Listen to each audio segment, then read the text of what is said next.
नवनीत चोरम गोपांगनानाम उदकुल चोरम अनेक जन्मा रचित पाप चोरम चोराग्रगण्यम पुरुषम नमामि चोराग्रगण्यम पुरुषम नमामि। अच्छा, अगर हमें कोई पूछ ले, अपन सारे सनातन धर्म को मानने वाले हैं, अगर हमें कोई पूछ ले कि आपका भगवान मक्खन मांग के भी खा सकता है, जशोदा से लेके भी खा सकता है, गोपियां ना भी नहीं करती, फिर भगवान ने चोरी क्यों की, तो क्या जवाब दोगे? मुंह बंद करना पड़ेगा। तो जवाब ये देना, सुन लीजिए। हाँ, कहते भगवान कैसे चोर हैं? ब्रजे प्रसिद्धम नवनीत चोरम। तो नवनीत माखन को खा गए। मक्खन का एक नाम नवनीत भी है। नवनीत का मतलब जो नित्य नया हो। तो मक्खन जब गोपियां निकालती हैं तो नित्य नया निकलता है ना जी, इसलिए नवनीत। कहते मेरे परमात्मा नवनीत चोर है। ध्यान दो, आपका मैं ध्यान कथा में ही चाहूंगा, मेरी बात बेनती है, इधर उधर कोई नहीं देखेगा।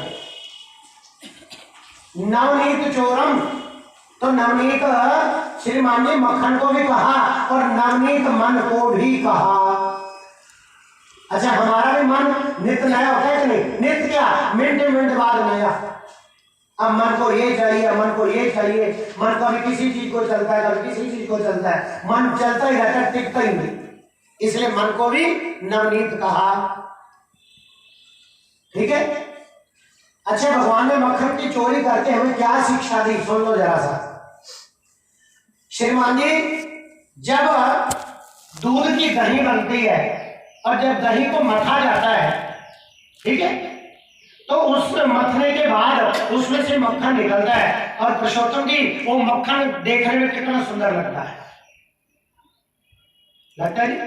चाहे आप पोली में डाल दो, चाहे आप प्लेट में रख दो, चाहे थाली में रख दो, और वो मक्खन अगर कृष्ण के हाथ में हो तो उसकी सुंदरता और भी बढ़ जाती है। एक तो मक्खन देखने में सुंदर लगता है और दूसरे मक्खन की क्वालिटी है, मक्खन को थोड़ी देर धूप में रख दो आप, वो पिघल जाता है। तो भगवान ने मक्खन चोरी करके हमें ये मैसेज दिया कि जिसका मन यानी नवनीत मन, जिसका मन मक्खन जैसा सुंदर बन जाए, स्वच्छ बन जाए, निर्मल बन जाए और उस मन में किसी दीनहीन को देख करके दया आ जाए, ऐसे मन को भगवान कहते हैं जहां मर्जी छुपा लो, मैं चुरा ही लूंगा। इसलिए मक्खन चोरी, उस मन को मैं छोड़ूंगा नहीं, जहां मर्जी छुपा लेना। मक्खन में मन में दो क्वालिटी पैदा कर लो, एक तो मन को निर्मल कर लो, दूसरा मन को दयालु बना लो। क्योंकि भगवान श्री राम ने तो रामायण में कहा कि निर्मल मन जन सो मोहि पावा और मोहि कपट छल छिद्र ना भावा। परमात्मा श्री राम कहते हैं कि मुझको कौन प्राप्त कर सकता है? कहते आप तपस्या, जरूरी नहीं तपस्या करने वाला राम को पा सकता है, जरूरी नहीं माला फेरने वाला राम को पा सकता है, जरूरी नहीं मंदिर जाने वाला राम को पा सकता है, जरूरी नहीं कथा सुनने वाला राम को पा सकता है, जरूरी नहीं सत्संग में जाने वाला राम को पा सकता है। राम जी कहते जरूरी ये है कि निर्मल मन वाला मुझे जरूर प्राप्त कर लेता है। मन में निर्मलता जरूरी है। सत्संग दुनिया भर के सुनो और मन में छल कपट ईर्ष्या द्वेष पाखंड भरा हुआ हो तो माफ करना, ऐसे सत्संग का कोई लाभ नहीं है। ठीक है, पूजा खूब करते रहो, तिलक खूब लगाते रहो, आरती खूब करते रहो और मन में ईर्ष्या भरी पड़ी है, अहंकार भरा पड़ा है, काम वासना भरी पड़ी है, ऐसी पूजा का शायद कोई लाभ नहीं है। तो मन को निर्मल करो और मन निर्मल होगा कथा सुनने से। क्योंकि ये मेरे शब्द नहीं, ये भी रामायण में लिखा गया। क्या? बिनु सत्संग विवेक न होई, बिना सत्संग के विवेक नहीं हो सकता। अब ये सत्संग की गलत व्याख्या मत कर लेना, कुछ लोग सत्संग को और ही कुछ मानते हैं। सत्संग की व्याख्या गलत मत कर लेना, ये भी सत्संग है। और तुम अच्छी बातों का संग करते हो ना श्रीमान जी, वो भी सत्संग है। जब हम घर के 4 जी बैठ करके किसी अच्छी बात का संग करें, वो भी सत्संग है। ठीक है, गलत है? अब सत्संग का ही कर रहा है, वही मतलब मन मान लेना कि उठे जाओ तो ही सत्संग नहीं, ये सत्संग है। बिना सत्संग विवेक ना होई, कहते बिना सत्संग के ज्ञान नहीं हो सकता। विवेक मतलब ज्ञान। बिनु सत्संग विवेक ना होई। और सावधानी से सुनो, राम जी तुलसीदास जी कहते राम कृपा बिन सुलभ न सोई। कहते सत्संग भी प्रभु श्री राम की कृपा से ही मिलता है, बिना राम की कृपा के सत्संग मिल ही नहीं सकता। बात पल्ले पड़ी? और पुरुषोत्तम जी, हम बड़भागी हैं सारे, हमारे पर ठाकुर जी की अपार कृपा हुई, इसलिए ये भागवत का सत्संग हमें प्राप्त हो रहा है। हमारे भाग अच्छे हैं। बेटा एक बार प्लीज, बारी बारी, एक ओनली वन। बिनु सत्संग विवेक ना होई, राम कृपा बिन सुलभ न सोई। याद रखना। तो नवनीत चोरम यानी मक्खन चोर का मतलब प्रभु कहते अपने मन को मक्खन जैसा बना लो। फिर भगवान कहते गोपांगनानाम उदकुल्ल चोरम, दूसरा शब्द आया, कहते गोपियों को वस्त्र भी चुराए भगवान ने। ध्यान दीजिएगा बात पे, बहुत बहुत भारी बात है, बड़ी हैवी बात है, इसके लिए हैवी दिमाग चाहिए। आज जी भगवान को वस्त्र चुराने की क्या जरूरत थी?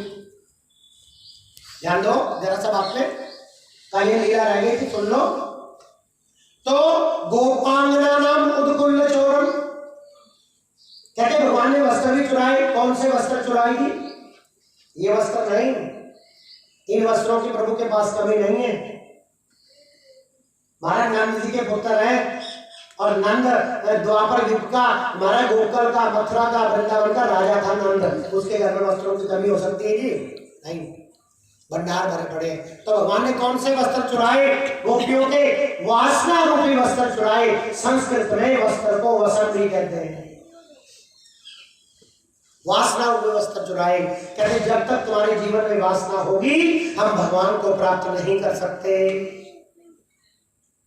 ठीक है। और दूसरी बात, भागवत जी में जो कथा आती है कि गोपियों के वस्त्र उठाए भगवान ने, और जब भगवान ने गोपियों के वस्त्र उठाए, उस टाइम मेरे परमात्मा की, मेरे ठाकुर की, मेरे श्री कृष्ण की आयु मात्र 6 वर्ष की थी। अब आप विचार करो, सारे पढ़े लिखे बैठे हो, क्या 6 वर्ष के बच्चे में कोई विषय वासना होती है? कोई काम वासना होती है? नहीं। तो भगवान ने वस्त्र क्यों चुराए? इसका अर्थ दिया भागवत जी में। इसका अर्थ यह है कि कार्तिक का महीना था और गोपियां उस कार्तिक के महीने में गौरी माता की पूजा करती। गौरी माता माने दुर्गा जी, कात्यायनी माता की पूजा। कात्यायनी महामाये महायोगिन्याधीश्वरी नंद गोप कुमाराय पतिमय कुरुते नमः। वो क्या कह रही है कि नंद का लाल हमारा पति हो। हे दुर्गा, हे भवानी, हे शक्ति, हे गौरी माँ, हम तुझसे कुछ नहीं मांगते, हम तुझसे केवल कृष्ण मांग रहे हैं, कुछ नहीं कहेंगे। तो गौरी पूजा से पहले गोपियां नहाने गई और गोपियों ने क्या किया, यमुना जी के अंदर निवसना चली गई। एक भी वस्त्र कान पे नहीं, अंदर घुस गई। और श्याम सुंदर को पता चल गया कि गोपियों ने जल देवता का अपमान किया। तो ठाकुर जी ने क्या किया, मेरे ठाकुर जी वस्त्रों को चुरा करके कदम्ब के वृक्ष पे चढ़ गई। मात्र 6 वर्ष की आयु, कदम्ब के वृक्ष पे चढ़ गए ठाकुर जी। और जब गोपियां स्नान करके बाहर आने लगी, एक कहती है सखी, कहती किनारे पे वस्त्र नहीं, किनारे पे वस्त्र नहीं है। कहती वस्त्र गए कहां? एक कहती है बंदर ले गया हुआ उठा के, तो कि वृंदावन में बंदर बहुत है आपने देखिए। और भैया चश्मे, अब तो चश्मे ले जाते उतार के, शरारती बंदर है ठाकुर जी के। तो कहते बंदर ले गए होंगे, एक कहते नहीं कोई भालू ले गया होगा, एक ने कहा हाँ, कहते कोई घटिया इंसान ना उठा के ले गया हमारे वस्त्र। तो जब आपस में बातें कर रही हैं, ठाकुर जी कहते हैं इनको भ्रमित नहीं करना। तो ठाकुर जी के पैर में ना नूपुर थे, नूपुर समझिए क्या, पायल पजेब। और कैसी पजेब रही होगी ठाकुर जी की, आप कल्पना करो। मेरे को लगता है ठाकुर जी की पायल की जो घुंघरू है ना, वो एक एक पांव में कम से कम 500 घुंघरू होंगे। छोटा सा पैर और बड़ी प्यारी पायल होगी। और वो पायल किसी सुनार के द्वारा थोड़ी बनाई गई ना। भगवान का कोई गहना गट्टा सुनार नहीं बना सकता। क्यों? भगवान का शरीर कोई पंच तत्वों से थोड़ी बना है। ये सोना चांदी हीरा मोती ये तो पंचभौतिक शरीर को चाहिए। मेरे प्रभु का शरीर भी अलौकिक है, उनके गहने भी अलौकिक हैं। और प्रभु ने अपना पांव हिलाया जानबूझ के, और घुंघरू के बाद गोपियों के कान में गई। गोपी ओहो कहती केड़ा बंदर, कहती बंदर था वो बैठा ऊपर, वो बैठा ना बेटा छोटा। ठाकुर जी फिर पांव को हिला रहे और देखा सारी डालियों पे महाराज कपड़े ढंगे। और गोपियां कहते हैं श्याम सुंदर कपड़े दे दे, नहीं दे दे कन्वा, ऐसे मत कर, हमें लाज आ रही है। तो कन्वा को मौका मिल गया। कन्वा कहते हैं अब बाहर आते लाज आ रही है, जब पानी में घुसी बिना वस्त्रों के तब लाज नहीं आई। मूर्ख गोपियों, आपको पता है ये तो मैं था ब्रज का राजा, तुम जब अंदर घुसी उसी टाइम मैंने तुम्हारे वस्त्र ये टांगे नहीं चुराए नहीं, ये मैंने संभाल के ऊपर रख लिए। अगर यही वस्त्र तुम्हारे को मन चला उठा के ले जाता तो क्या करती, और यही वस्त्र तुम्हारे बंदर उठा के फाड़ देते तो क्या पहन के जाती। ये शिक्षा दी। यानी प्रभु कह रहे हैं हम लोगों को, खास करके मेरी माताओं को ये संदेश है कि अपने वस्त्र संभालने चाहिए। इन कथाओं में रहस्य छुपे हुए हैं, उन रहस्यों को खोलना पड़ता है। वस्त्रों को संभालो। ठाकुर जी कहते हैं वस्त्रहीन सभा का चोर, पहले पढ़ाते वस्त्रहीन सभा का चोर। कहते जिसका वस्त्र, माता क्षमा करना, पहले मैं बहुत बोला करता था वस्त्रों का, मैंने छोड़ दिया। क्यों? लोगों को अच्छी बात हजम नहीं होती, कड़वी बात अच्छी बात लोगों को बर्दाश्त नहीं। पुरुषोत्तम जी मेरी माताओं बहनों के वस्त्र कैसे हो, ऐसे वस्त्र हो मेरी माताओं बहनों के कि जब दूर से आ रही हो ना तो ऐसी लगे कोई दुर्गा आ रही है, कोई काली आ रही है, कोई लक्ष्मी आ रही है, कोई सरस्वती आ रही है, कोई यमुना आ रही है, कोई गंगा आ रही है, कोई सरस्वती आ रही है, कोई गंडकी आ रही है, कोई कावेरी आ रही है, हाँ कोई नंदा सुनंदा आ रही है, कोई राधा आ रही है, कोई ललिता आ रही है, कोई विशाखा आ रही है, हाँ और कोई मधुमंगला आ रही है, कोई मंगला गौरी आ रही है, कोई गौरी आ रही है, कोई ब्रह्माणी आ रही है। ऐसे लगे ऐसे वस्त्र हो, और हमारे ऐसे वस्त्र ना हो कि ऐसे लगे कोई तारकारी पूरन आ रही है। ऐसे वस्त्र नहीं चाहिए। सही है कि गलत है? सही। और माफ करना मैं थोड़ा सा कही जो बात मेरे को आती है ना मैं कह दिया करता हूँ। अच्छा जब किसी की शादी होती है आपके रिश्तेदारी में या पड़ोस में, तो आप ऐसे बन के जाते हो जैसे आप बैठे हो। कल मैंने अनाउंस किया था प्रभु की शादी है, ठीक है, बताओ ऐसे जाते हो जैसे आप बैठे हो, है ना? वो तो हमें घर च मैं खर्चा ना हो बाजार जाती है सीधियां भी सब तो सोनी मैं दिखा। अरे भैया लोगों की बारातों में जाती हो, वहां पे तुम्हारी माफ करना मैं मेरी माताओं, वहां पे तुम्हारा कोई सूट नहीं देखता, वहां पे लोग अपने आप को देखते हैं, परंतु कथा में अगर सुंदर बनकर के आती ना तो ठाकुर जी तुम्हें देखते हैं। देखो कैसे बैठे हैं। और थोड़ी सी बढ़ाई करी दूं मैं, क्योंकि ठाकुर जी भी गोपियों की बढ़ाई करते हैं। अगर इस पंडाल में अगर सबसे बढ़िया अगर किसी के वस्त्र है तो हमारी पोशाकें हैं। भाई हम तो जैसा देखेंगे वैसा ही कहेंगे। हाँ बोलो हरे कृष्ण हरे कृष्ण हरे कृष्ण हरे कृष्ण हरे कृष्ण। हरे कृष्ण। तो सज्जनों, इसलिए वस्त्र चुराए भगवान ने शिक्षा दी कि अगर तुम्हारे वस्त्र कोई मन चला उठा के ले जाता तो तुम्हारा क्या बनता। बोलो हरे कृष्णा। भाई बोलो मत मारो please, I request you, don't disturb me. तो मेरी माताओं बहनों, मेरे बुजुर्गों, भाइयों, सुनो। तो ठाकुर जी ने शिक्षा दी गोपियों को कि अगर तुम्हारे वस्त्र कोई मन चला ले जाता तो क्या करती, कोई बंदर उठा के ले जाता तो क्या करती हैं। और फिर दूसरी शिक्षा प्रभु ने दी कि आपको पता है जो जल देवता है, वरुण देवता, वो पुरुष है। जो वरुण देवता है वो पुरुष है। और कहते तुमने इस यमुना जी में नग्न अवस्था में जाकर के वरुण देव का अपमान किया, यमुना जी का अपमान किया। और ठाकुर जी कह रहे हैं चाहे तुम घर में स्नान करो, चाहे तुम तीर्थ में स्नान करो, कहीं भी स्नान करो, बिना वस्त्रों के स्नान नहीं करना चाहिए। खास करके मेरी माताओं को प्रार्थना, ये मैं नहीं कह रहा, ये मेरे ठाकुर जी की हिदायत है, मेरे ठाकुर जी का मैसेज है सबको। तन पे कोई ना कोई वस्त्र जरूर होना चाहिए, इससे वरुण देवता का अपमान नहीं होता। ये लीला करके प्रभु ने ये शिक्षा दी हमें, ठीक है। और कल हम श्रवण कर रहे थे कुछ माखन लीला। तो ब्रजे प्रसिद्धम नवनीत चोरम, कहते मन को मक्खन जैसा बना लो, दयालु और सुंदर। जिसका मन दयालु और सुंदर है ना जी, भगवान उसके मन को छोड़ते नहीं, चुरा लेते। इसलिए भगवान का नाम है चित्त चोर। क्या नाम है जी? बोलो चित्त चोर भगवान की जय। बेटे थोड़ी आवाज खोल दे मामूली। तो चित्त चोर।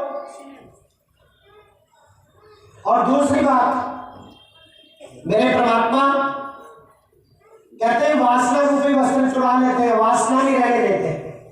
भगवान कहते हैं जब मैंने तुम्हारा चित्त ही चुरा लिया, जब मैंने तुम्हारा चित्त ही चुरा लिया, तो भगवान कहते हैं जब चित्त मेरा हो गया, तुम्हारा चित्त तुम्हारा नहीं रहा, तो तुम्हारा चित्त जब मेरा चित्त हो गया, तो भगवान कहते हैं अब तुम्हारा चित्त मेरा चित्त एक हो गया, तो भगवान कहते मैं तुम्हारे अंदर वासना भी क्यों रहने दूं। फिर मेरे ठाकुर जी वासना भी चुरा लेते हैं। मनोहरलाल जी, पहले ठाकुर जी चित्त चुराते हैं, फिर वासना चुराते हैं, फिर भगवान कहते हैं इसका चित्त भी चुरा लिया, वासना भी चुरा ली। अब इसने जो पिछले जन्मों में अनेकों पाप किए हैं, अनंत जन्मों में जो पाप किए हैं, अनेक जन्मार्जित पाप चोरम। अच्छा एक बात बताओ, पढ़े लिखे बैठे भाई, हमारे पापों की गिनती है कोई? काउंटिंग करी हमने कभी? कोई सीमा नहीं, ठीक है। तो अब एक एक जन्म में कितने पाप किए होंगे हमने? तो यहाँ पे क्या लिखा है? बल्लभाचार्य जी कहते हैं अनेक जन्मार्जित पाप चोरम। कहते जो तुमने पिछले अनेक जन्मों में अनंत पाप के इकट्ठे किए ना, मेरे प्रभु पहले चित्त चुराते हैं, फिर वासना चुराते हैं, और फिर जब हम प्रभु के हो जाते हैं ना, तो प्रभु हमारे अनंत जन्मों के पाप चुरा करके शुद्ध करके हमें अपने गले लगा लेते हैं। इसलिए भगवान का नाम है जी मक्खन चोर, चित्त चोर। अगर आपको कोई पूछे तो ये जवाब देना, अनेक जन्मार्जित पाप चोरम। फिर लिखा है चोरागर्गण्यम पुरुषम नमामि। चोरागर्गण्य का मतलब महाचोर को नमस्कार है। कैसे चोर को? जो चित्त चुरावे, मन चुरावे, वासना चुरावे, हमारे पाप चुरावे, ऐसे चित्त चोर महाचोर को हम प्रणाम करते हैं। ये जवाब है जी। अगर आपको को पूछ ले तुम्हारे भगवान ने एक मक्खन चोरी क्यों की, इसलिए की, ठीक है। भगवान मटकियां फोड़ते, हाँ, और गोपियां कहती है जसोदा तेरा कनवा मटकियां फोड़ देता है। तो कनवा का जवाब सुन लो। जसोदा पूछती क्यों नहीं कनवा, तेने मटकी क्यों फोड़ी? कहते भैया मिट्टी की है, फूट जाती है, क्या करूं? है मिट्टी की है, फूट जाती है, मैं क्या करूं? हाँ, और कृष्ण जी का जवाब सुनो। कृष्ण जी कहते मैया, कहते मटकी फूटे इससे पहले मैं मक्खन तो खा ही लेता हूं। देखो भैया, इस कथा का भाव ये है, मैंने कल भी बताया था, आज भी सुन लो। देखो श्रीमान मनोहर लाल जी, आपका सारी मटकियां बैठी हैं और मिट्टी की है ना। कुछ नई नवेली मटकियां हैं, कुछ अभी बनी हैं, कुछ पुरानी हो चुकी, कुछ में त्रेड़ आ चुकी, तिड़क चुकी है ना, फूटने को तैयार बैठी है। इससे पहले ये मटकी फूटे, अपना चित्त उस परमात्मा को दे दो तो भला हो जाएगा।